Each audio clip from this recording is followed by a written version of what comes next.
नमस्कार. मी डॉक्टर धम्मरत्न गायकवाड, युवक शहराध्यक्ष, Republican party of India, Pimpri Chinchwad शहर.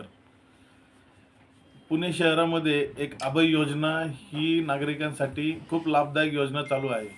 पण आपल्या पिंपरी चिंचवड महानगरपालिकेमध्ये ही योजना, प्रस्थापित योजना काही दिसलेली नाही आहे. त्यासाठी आम्ही रिपब्लिकन पार्टी ऑफ इंडियातर्फे ही योजना पिंपरी चिंचवड शहरामध्ये लागू करण्यासाठी आयुक्तांना विनंती केली आहे.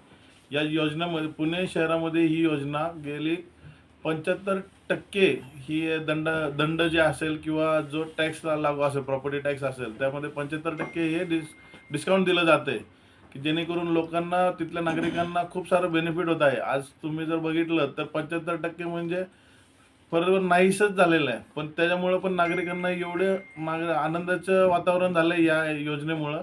तर मला अशी आमच्या पक्षातर्फे अशी इच्छा आहे, की आपल्या पिंपरी चिंचवड शहरामध्ये पण ही योजना लागू करण्यात यावी, की जेणेकरून आपल्या पिंपरी चिंचवड शहरामधील सर्व नागरिकांना या गोष्टीचा पुरेपूर लाभ मिळेल.